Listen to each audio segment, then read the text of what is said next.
Well, good afternoon, everybody. Thanks for joining us, either live or on catch-up. I'm Tim Sykes.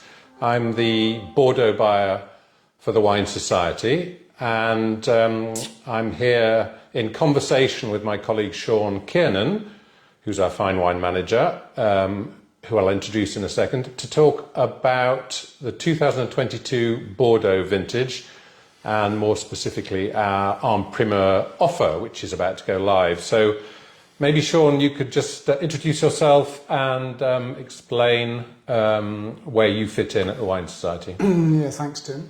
My name's Shaun Kiernan. I look after fine wine and En Primeur, and I think I've been buying En Primeur, marketing En Primeur for about 25 years, actually. Yeah. I think altogether. Yeah. Sebastian, before yourself, and Yeah.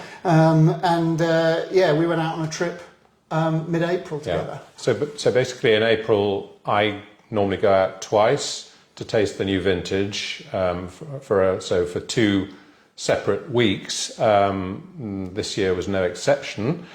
So Shaun and I went at the beginning of April and tasted quite a lot of wines and got a feel for the vintage. And then I went back for the official Primeur week about 10 days later. So our offer goes live for our main wines next week, probably Monday afternoon online. And then I think it mails, so the hard copy, printed copy mails on Thursday. And that's the reason we do an offer so late. So we offer the top wines as they come out, the eye-wateringly expensive wines. But these are the wines that are value for money, the best value. They're the wines that Shaun and I can afford to buy. And they are particularly good this year. But we have to wait until all the prices come out and then go to print, and that's why we're later than everybody else. But all our members tell us they prefer to see the entire offer with all the cases, all the prices, and then make their choices. So that's why we do a rather late release compared with our competitors. So maybe we should move on to how the vintage is. So do you want to talk a bit about the weather? Yeah. The weather was the sort of the weather was the key, but it's quite a paradoxical vintage. So the weather was extremely hot and very dry. And generally when you have hot and dry vintages, the wines can tend towards the jammy and unbalanced, whereas actually the 22s are remarkably fresh. And I asked Christian Muix, who's one of our, in a way he's a confidant in Bordeaux. You get an honest opinion from Christian. He owns quite a few top chateaus on the right bank. And I asked him, how come the wines have this freshness and this energy despite being from a very hot, dry vintage? And he said, I don't know. So the honest opinion is the vintage style has confounded the expectations, and the wines do have terrific balance. I mean, I don't know what your view is of the style of the vintage and the. Well, you were very excited when we came back. I was very excited. Yeah. I think it's, I have to say, and I think you agree that it's probably one of the best En Primeurs I've ever tasted. Yeah. And just picking up your point about the weather, I mean, Christian said he didn't sort of understand why it was like it was, because you've got that freshness but the concentration. But having spoken to the people that we met, I think the general feel was that the weather was hot throughout the whole growing season, and I think the vines acclimatised. Yes. There was just the right amount of rain. Yeah. You didn't have the spikiness that you got in vintages like 2003, where you've got that, what they call the canicule, I think is in France, where you get those spikes of heat, which the vine finds quite hard to adapt to, because the heat was consistent all the way through, right through from May, right through to harvest time. That's right. But the vines, really importantly, were still green at harvest time, and that's what they said on a number of occasions. Yeah. They've still had that lusciousness, and I think the evenings as well were relatively cool, so the vine was able to recover overnight waiting Yeah. for the heat during the day, and that's what added the freshness, I think, Yeah, as well as the concentration from the heat during the day. So that's the sort of feel I got. Yes, I mean, I think that's absolutely right. Nicolas Audebert, who's one of the superstar winemakers, he's at Rosan Segler and Kiernan, he actually said, he used the analogy of somebody who is in the vineyard under the sun from the beginning of the season and gets acclimatized to the heat, and compared that with somebody who comes out in August without a hat on into the really, really hot conditions. And he said 2022 was more like the first. In other words, the vines became acclimatized to the heat and adapted. They are remarkably adaptable vines, and it can be seen in the wine. So the wines have freshness, they are ripe, they have lovely dense fruit, they have energy, and they also have concentration. So the wines have all the constituent parts to be keeping wines, even if some of them will start to drink relatively quickly. So we're very excited about the vintage. Alcohol levels are probably half a degree above normal, but you don't feel it in the wines. There's no really jammy, overblown wines, unlike in 2003. And I think with climate change, people have become much more adept at controlling the weather and adapting their vineyard practices and indeed their practices in the winery accordingly.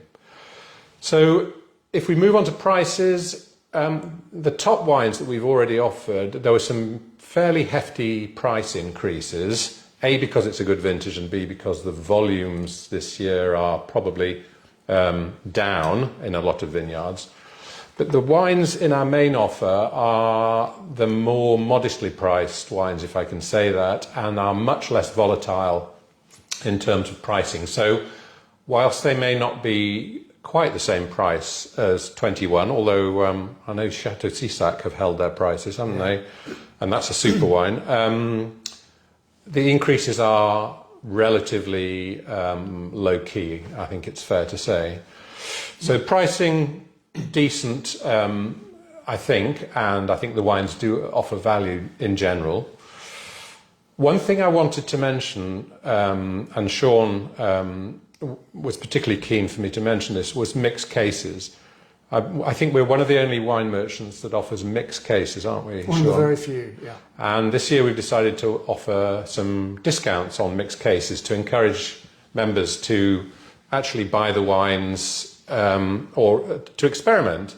So we're offering various different mixed cases, and you can mix and match, well, not mix and match, but you've got cases where you've got maybe one bottle of different wines from different parts of the region, or you've got 2 bottles or 3 bottles. And there's some really interesting mixed cases there, and the prices are very interesting as well. So I would encourage people to look at the mixed cases. I mean, that's what I tend to do, so that I can spread my money as far as possible by buying a case with different appellations in it. I always buy a mixed case, I have to say.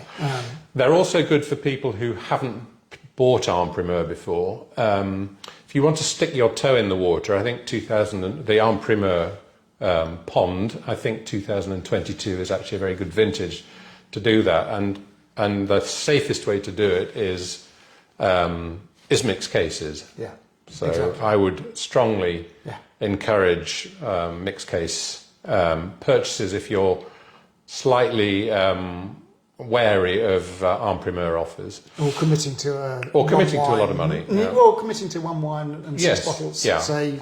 And we've increased the range of mixed cases, I think possibly 9 this year, I think we've got. So including 2 Sauterne cases. So there's a great variety, and we put a Magnum case in as well, which is something we haven't done before, which is a bit of fun. And Sauterne is something that I have not neglected yet, have neglected so far to say, but needs a special mention. The Sauternes are lovely this year.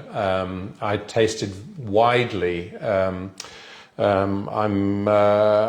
very friendly with a chap called Bill Blatch, who is Mr. Sauterne. He's an Englishman who lives in Bordeaux and has been promoting the wines of Sauterne for years, and he always gives me a tasting of 30 or 40 different Sauternes, and he gave me a brilliant tasting, and then we've bought quite a few options, much more than in the last 2 or 3 vintages, because we think it's a super vintage with noble rot and wines with real character.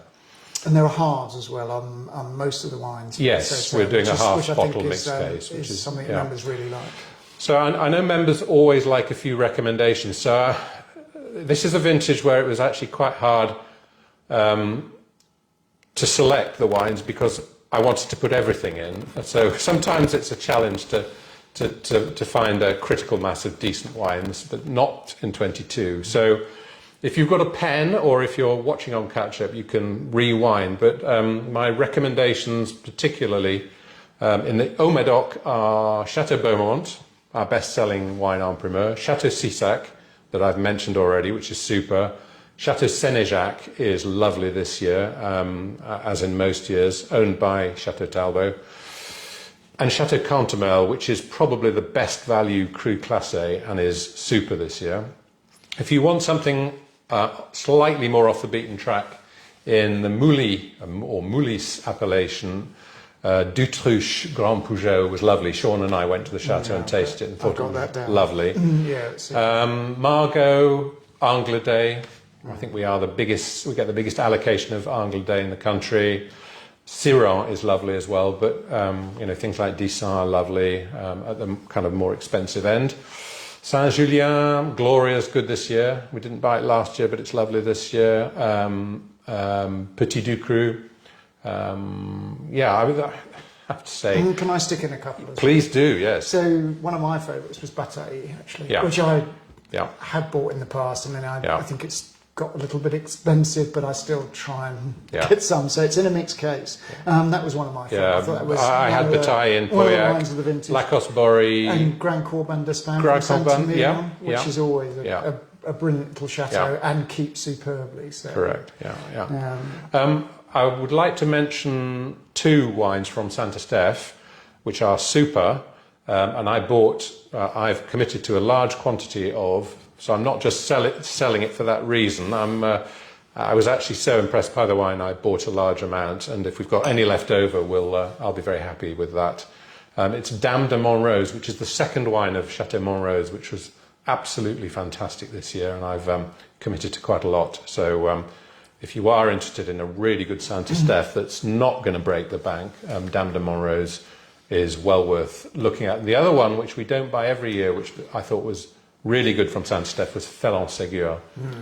In the Grave, you've got Domaine de Chevalier red and white, both fantastic. The Durantou wines on the right bank are brilliant, so that's La Chenade, Les Cruzelles and Montlandry, so a couple of Lalande de Pomerols and a Castillon. And you probably would include Madame de Pitre as well, which was super. Lovely knife force. And then lastly, there are 2 wines in Saint-Emilion that I particularly enjoyed, which we don't buy very regularly, but both are super. One is Fonroc, and one is Soutard. Both of which were terrific. I'm not sure whether you've tasted those, Shaun. So that, in a nutshell, is the 2022 vintage. I think you've probably got the message that we're quite excited by it. I'm sure we'll both be buying some wine for our own personal cellars. And I think you can buy with confidence because it's one of those vintage where all the wines were lovely, almost without exception. I didn't taste anything that wasn't top actually. So I think that concludes our little chat. Cheers, so cheers, and you can buy with confidence.